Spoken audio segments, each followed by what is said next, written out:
Hi hello welcome back to my channel. ಬರ್ರಿ ಇವತ್ತಿನ ಬ್ಲಾಗನ್ನು start ಮಾಡ್ತಾ ಇದ್ದೀನಿ. ಇವತ್ತಿನ ಬ್ಲಾಗ್ನಲ್ಲಿ ಮೊದಲನೇದಾಗಿ ತರಕಾರಿ ಕ್ಲೀನ್ ಮಾಡ್ಕೋತಾ ಇದ್ದೀನಿ. ತರಕಾರಿ ಕ್ಲೀನ್ ಮಾಡ್ಕೊಂಡಾಗಿದೆ ಆಲ್ರೆಡಿ. ಇಲ್ಲಿ ನಾನು ಮೆಂತ್ಯ ಪಲ್ಯ, ಇವತ್ತು ಮೆಂತ್ಯ ಪಲ್ಯ ಮಾಡಬೇಕಂತ ಮೆಂತ್ಯ ಪಲ್ಯ ಕ್ಲೀನ್ ಮಾಡಿದ್ದೀನಿ.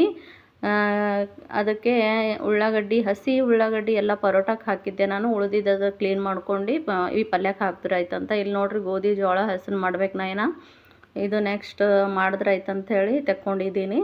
ಇವೆರಡು ಗೋಧಿ ಮತ್ತು ಜೋಳ ಕ್ಲೀನ್ ಮಾಡಿ ಬೀಸಕ್ಕೆ ಕೊಡಬೇಕು. ಇಲ್ಲಿ ನೋಡ್ರಿ ಬ್ರೇಕ್ಫಾಸ್ಟ್ ರೆಡಿ ಮಾಡ್ತಾಯಿದ್ದೀನಿ. ಬ್ರೇಕ್ಫಾಸ್ಟ್ ಒಳಗೆ ಏನಂತಂದ್ರೆ ಜವಿ ಗೋಧಿ ಉಪ್ಪಿಟ್ಟು ಹೆಲ್ದಿಯಾಗಿರ್ತದೆ. ಅದು ಮಾರ್ನಿಂಗ್ ಬ್ರೇಕ್ಫಾಸ್ಟ್ ತೊಗೋದ್ರಿಂದ ಹೆಲ್ತ್ ಕೂಡ ಚಲೋ ಇರ್ತದೆ ಅಂಥೇಳಿ ಮಾಡ್ತಾಯಿದ್ದೀನಿ. ಆಲ್ಮೋಸ್ಟ್ ಉಪ್ಪಿಟ್ಟು ಚೆನ್ನಾಗಿರ್ತದೆ ಮಾರ್ನಿಂಗ್ ಅಂಥೇಳಿ. ಇದು ನೋಡ್ರಿ ಹಸಿ ಅಲ್ಲ ಕ್ಲೀನ್ ಮಾಡ್ಕೊಂಡಿದ್ದೀನಿ. ಅದು ಎಲ್ಲ ಸಪ್ಪೆ ತೆಗೆದು ಮಿಕ್ಸಿಗೆ ಹಾಕಿದ್ರೆ ಆಯ್ತಂತ ಇಟ್ಟಿದ್ದೀನಿ. ನೆಕ್ಸ್ಟ್ ಇವೆಲ್ಲ ಕೆಲಸಗಳಿವೆ. ಇಲ್ಲಿ ನೋಡ್ರಿ ಆಯಿತು, ಬ್ರೇಕ್ಫಾಸ್ಟ್ ಮಾಡಿದ್ದೀನಿ. ಉಪ್ಪಿಟ್ಟು ಕೊಡ್ತಾಯಿದ್ದೀನಿ. ಉಪ್ಪಿಟ್ಟು ಆದ ನಂತರ ಹಾಗೆ ನಾನು ಊಟಕ್ಕೆ ಅಂಥೇಳಿ ಮೆಂತ್ಯ ಪಲ್ಯ ಹಾಗೂ ರೊಟ್ಟಿ ಮಾಡ್ತಾಯಿದ್ದೀನಿ. ಮೆಂತ್ಯ ಪಲ್ಯ ಆಲ್ರೆಡಿ ಆಗಿದೆ. ನನ್ನ ಕೈ ಒಳಗೆ ಫೋನ್ ಇದೆ, ಯಾಕಂತಂದ್ರೆ ನನ್ನ ಬಳಿ ಸ್ಟ್ಯಾಂಡ್ ಇಲ್ಲ. ಅದಕ್ಕೆ ಕೈಯಿಂದ ಹಿಡ್ದು ಮೊಬೈಲ್ ಹಿಡ್ದು ನಾನು ಮಾಡ್ತೀನಿ ವಿಡಿಯೋ. ಮೆಂತ್ಯ ಪಲ್ಯ ಆಯಿತು ಆಲ್ರೆಡಿ. ನಾನು ಇಲ್ಲಿ ಹಾಗೆ ರೊಟ್ಟಿ ಮಾಡ್ತಾಯಿದ್ದೀನಿ. ರೊಟ್ಟಿ ಮಾಡಿ ಟಿಫನ್ ಕಟ್ಟೋದು, ಹಾಗೆ ನಾನು ರೊಟ್ಟಿ ಊಟ ಮಾಡ್ತೀನಿ.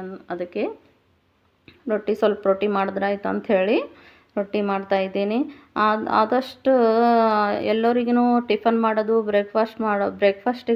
ಬ್ರೇಕ್ಫಾಸ್ಟಿಗೆಲ್ಲ ರೆಡಿ ಮಾಡ್ಕೋದು, ಟಿಫನ್ ಕಟ್ಟೋದು, ಇದರಲ್ಲೇ ನಮ್ಮ ಟೈಮ್ ಹೋಗ್ತದೆ. ಆದಷ್ಟು ಏನು ಮಾಡ್ಬೇಕಂತಂದರೆ ಎಲ್ಲ ಟಿಫನ್ ಆಗೋದು, ಟಿಫನ್ ಮಾಡ್ತೀವಲ್ಲ ಹಾಗೆ ಅದ್ರ ಜೊತೆಗೆ ಏನು ನಾವು ಅಡುಗೆ ರೆಡಿ ಮಾಡ್ತೀವಲ್ಲ, ಟೈಮ್ ಹಾಗೆ ಹೋಗ್ತದೆ. ಅದಕ್ಕೆ ಎಲ್ಲರೂ ಊಟ ಆಗ್ತದೆ, ಆದರೆ ನಮ್ಮ ಊಟ ಆಗೋದಿಲ್ಲ ಮನ್ಯಾಗ. ಅಷ್ಟೇ ಕೂಡ್ತೀವಿ ನಾವು. ಅದಕ್ಕೆ ಅದೇ ರೀತಿ ನಾವು ಬಿಸಿದು ನಮಗೇನು ಸಿಗೋದಿಲ್ಲ. ಹಾಗೆ ನಾವು ಬಿಸಿದು ಎಲ್ಲರಿಗೂ ಬಿಸಿ ಊಟ ಕೊಡ್ತೀವಿ, ಆದರೆ ನಾವು ಬಿಸಿ ಊಟ ಮಾಡೋದಾಗೋದಿಲ್ಲ. ಅದಕ್ಕೆ ಹಾಗೆ ಮಾಡಿ ಎಲ್ಲ ಟಿಫನ್ ಆಗ್ತದೆ, ಬ್ರೇಕ್ಫಾಸ್ಟ್ ಎಲ್ಲರದ್ದು ಆಗೋದು. ಹಾಗೆ ನಾವು ಅಡುಗೆ ಮಾಡ್ತೀವಲ್ಲ, ಅಡುಗೆ ಮಾಡೋದು ಜಸ್ಟ್ ಹಾಗೆ ಎಲ್ಲರಿಗೆ ಕೊಟ್ಟು ಆದ ನಂತರ ಹಾಗೆ ಬಿಸಿದೇ ತಾಟಿಗೆ ಹಚ್ಕೊಂಡ್ಬಿಡ್ಬೇಕು. ನಾವು ಕೂಡ ನಮ್ಮದು ನೋಡ್ಕೋಬೇಕಲ್ಲ. ನಾವು ಕೂಡ ನಮ್ಮ ಸಲಕ್ಕೆ ಒಂದು ಸ್ವಲ್ಪ, ನಮಗೆ ಹೆಂಗಂದ್ರೆ ನಮಗೆ ಯಾರು ಮಾಡಿಕೊಡೋರು ಬಿಸಿ ಅಡುಗೆ? ಯಾರು ಮಾಡಿಕೊಡಲ್ಲ. ನಾವು ಮಾಡೋತನ ನಮಗೆ ಸಿಗಲ್ಲ. ಅದಕ್ಕಂತ ಎಲ್ಲಿದಲ್ಲೇ ಕಟ್ಟಿ ಹಾಗೆ ಆಮೇಲೆ ಕ್ಲೀನ್ ಮಾಡ್ಕೋದು ಊಟ ಆದಮೇಲೆ ಅಂಥೇಳಿ ಎಲ್ಲಿದಲ್ಲೇ ಇಟ್ಟಿದ್ದೆ ನಾನು. ಪಲ್ಯ ಅದು ಎಲ್ಲ ಹಚ್ಕೊಂಡು ರೊಟ್ಟಿ ತೊಗೊಂಡು ಊಟಕ್ಕೆ ಕುಂತೆ ನಾನು. ಯಾಕಂತಂದ್ರೆ ಬೇರೆಯವ್ರ ಹೊಟ್ಟೆ ತುಂಬಿಸೋದ್ರಿಗೆ ಬೇರೆಯವ್ರಿಗೆಲ್ಲ ಬಿಸಿ ಮಾಡಿಕೊಡ್ತೀವಿ, ಆದರೆ ನಮಗೆ ಯಾರು ಮಾಡಿಕೊಡೋರು? ನಾವು ಮಾಡೋತನ ನಮಗೆ ಸಿಗಲ್ಲ. ಅದಕ್ಕೆ ನಾವು ಮೊದಲು ಎಲ್ಲ ಮಾಡಾದ ನಂತರ ಹಾಗೆ ವೇಸ್ಟ್ ಟೈಮ್ ಮಾಡ್ಕೊಂಡು ಕೂತ್ರೆ ಲೇಟ್ ಆಗ್ತದೆ, ಊಟ ಲೇಟ್ ಆಗ್ತದೆ. ಟಿಫನಾರ ಮಾಡೋದಾಗಲ್ಲ, ಊಟನೂ ಲೇಟ್ ಆಗ್ತದೆ. ಹಾಗೆ ನಾವು ಬಿಸಿ ತೊಗೊಂಡು ಊಟ ಮಾಡಿ ಆಮೇಲೆ ಎಲ್ಲ ಕ್ಲೀನಿಂಗ್ ಮಾಡ್ಕೊಂಡು ಕೊಡಬೇಕು. ಎಲ್ಲ ಕ್ಲೀನಿಂಗ್ ಹಾಗೆ ಇಡಬೇಕು. ಯಾಕಂತಂದ್ರೆ ಊಟ ಲೇಟ್ ಆಯ್ತಂದ್ರೆ ಗ್ಯಾಸ್ಟ್ರಿಕ್ ಪ್ರಾಬ್ಲಮ್, ಎಲ್ಲ ಪ್ರಾಬ್ಲಮ್ ಸ್ಟಾರ್ಟ್ ಆಗ್ತವೆ ಹೆಣ್ಮಕ್ಳಿಗೆ. ಊಟ ಲೇಟ್ ಮಾಡಬಾರ್ದು, ಜಲ್ದಿ ಊಟ ಮಾಡಬೇಕು. ಅದಕ್ಕೆ ನಾನು ತೊಗೊಂಡು ಕುಂತೆ.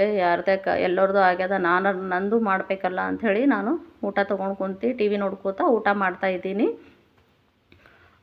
ಮತ್ತು ನೆಕ್ಸ್ಟ್ ಇಲ್ಲಿ ಜೋಳ ಗೋಧಿ ಎರಡು ಕ್ಲೀನ್ ಮಾಡಿ ಗಿರಣಿ ಕೊಟ್ರಾಯ್ತು ಅಂಥೇಳಿ ಕ್ಲೀನ್ ಮಾಡ್ತಾಯಿದ್ದೀನಿ. ಯಾರೆಲ್ಲ ಹೊಸಬರಾಗಿದ್ದೀರ ನನ್ನ ಚಾನಲನ್ನು ನೋಡ್ತಾ ಇದ್ದವರು ಆದಷ್ಟು ಚಾನಲ್ಗೆ ಸಬ್ಸ್ಕ್ರೈಬ್ ಮಾಡ್ಕೊಂಡು ವಿಡಿಯೋಗಳನ್ನು ನೋಡಿ. ಇದರಿಂದ ತುಂಬ ಹೆಲ್ಪ್ ಆಗ್ತದೆ ನಮಗೆ. ಹೀಗೆ ನನ್ನ ವಿಡಿಯೋಗಳನ್ನು ಅಬ್ಸರ್ವ್ ಮಾಡಿ, ಲೈಕ್ ಮಾಡಿ, ಶೇರ್ ಮಾಡಿ, ಕಮೆಂಟ್ ಮಾಡಿ, ಆದಷ್ಟು ಸಬ್ಸ್ಕ್ರೈಬ್ ಮಾಡ್ಕೊಂಡು ನೋಡಿ ಅಂತ ಕೇಳ್ಕೊತಾ ಇದ್ದೀನಿ.